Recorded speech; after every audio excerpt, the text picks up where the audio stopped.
not only are things going to be much more expensive because we no longer have the products, but you're not going to be able to put them on a credit card. You're going to have to buy the products and pay for them with cash. Forget about this buy now, pay later crap. That's over. You got to buy now and pay now, and you got to pay 3, 4, 5 times what you used to pay.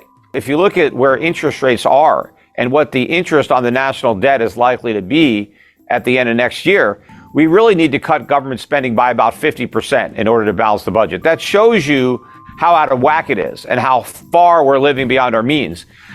Nobody is willing to cut the budget at all, let alone by 50%. So, there is no political way out of this. It's just not going to happen. So the reality is inflation is what's going to happen. Right?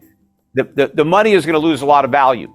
The key is going to be to prevent hyperinflation.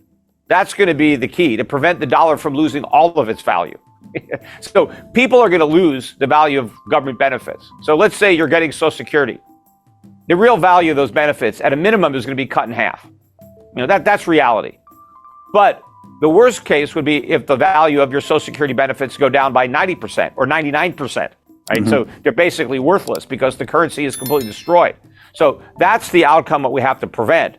But I don't think there's any political chance that we're going to do the right thing. I mean, what I would do personally is I would give a big haircut to everybody, including the bondholders. I would not pay the treasuries off 100% on the dollar. We'd have to restructure because everybody has to participate in the pain, including people who bought U.S. treasuries. And if that means U.S. treasuries are downgraded, well, that's what it means. It doesn't matter because the government can't pay. Because if we're going to cut Social Security, if we're going to cut Medicare, if we're going to cut government pensions, if we're going to ask middle-class Americans to take a big haircut, we have to ask wealthy investors, especially who own U.S. treasuries, to take a haircut too.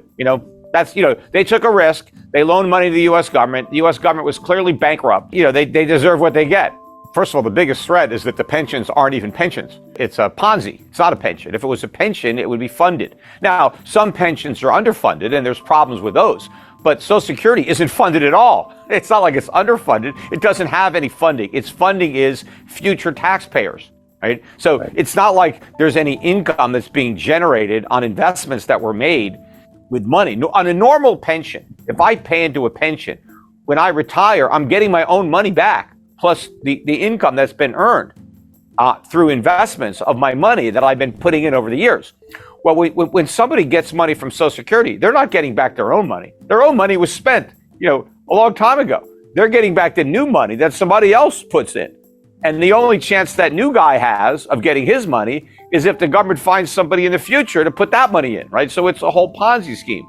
But it can't work. You can look at the nature of the Ponzi. When it first started out, there were like 50 people paying taxes for every one person that was collecting a benefit. So, okay, it worked. Now it's more like 2 to 1.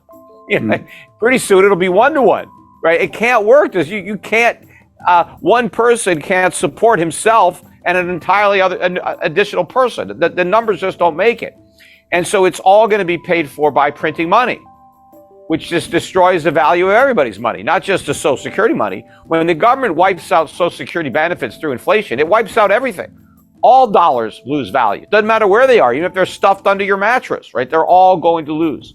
But I still don't think the mainstream really understands the significance of what this means and how life in America will change so profoundly if the dollars, or when the dollar's reserve currency status is lost. Well, first, for consumers, the reason that our consumption-based economy works is because of the dollar status. We're able to export dollars and import real goods. We have $1 trillion a year trade deficit, and we pay for all that merchandise just by printing money.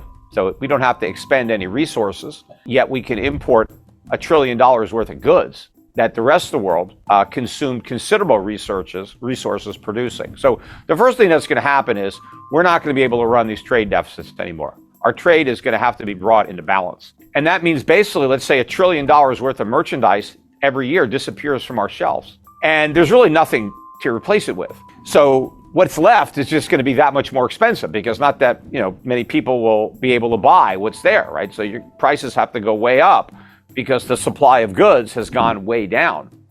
Also, credit is going to become far less plentiful because the reverse of this, right? We've been able to send out these dollars that we just create out of thin air and get $1 trillion a year worth of goods that are produced in factories by real workers, right? And then we give them these dollars. And then what do the Chinese or everybody else do with those dollars? They lend them back to us, right? They buy mortgage-backed securities. They buy securitized credit card debt or all these debt instruments that are created. They buy them. So they supply us with goods and then they loan us the money right back after they get paid. And so what's going to happen is we're not going to get the goods anymore, but we're also not going to get the credit. And so consumer credit rates are going to skyrocket. So not only are things going to be much more expensive because we no longer have the products, but you're not going to be able to put them on a credit card. You're going to have to buy the products and pay for them with cash. Forget about this buy now, pay later crap. That's over. You got to buy now and pay now. And you got to pay 3, 4, 5 times what you used to pay.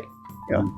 And of course, a lot of people are going to lose their jobs. There's going to be massive unemployment initially when the dollar loses its reserve currency status, because that reserve status has supported this consumer economy that is really just a gigantic distribution center where we import goods from the rest of the world and then we distribute it throughout the country. And you have all these stores that people go to buy all this imported stuff that has been, distributed. So it's all logistics and shipping and retail. But when you take away the underlying products that all this service sector economy is based on, then everything that was built on top crashes down. So if you don't have any more merchandise on the shelves at Walmart, you don't need all these Walmarts anymore.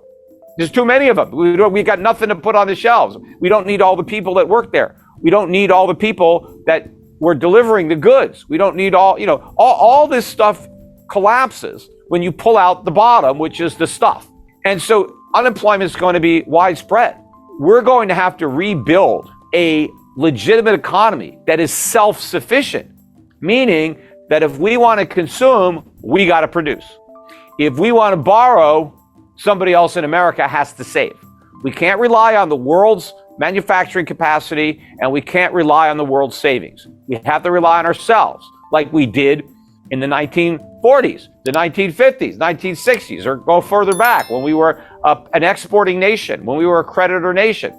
We have to get back to where we were, but we can't get back there with today's level of government. We need a dramatic reduction in the size and scope of our government. We need lower taxes. We need fewer regulations.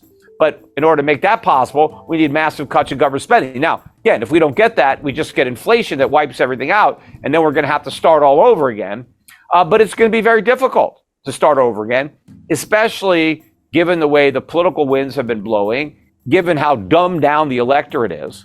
It's very scary to be in this situation because America may end up going all in on socialism. I mean, we've been, going down that road to serfdom for a long time, and we may finally get there, and just blame all this on freedom and capitalism and just say the solution is the government has complete control over the U.S. economy. And, then we're Cuba, or Soviet Union or something like that. I mean, so it's very scary where this may eventually head.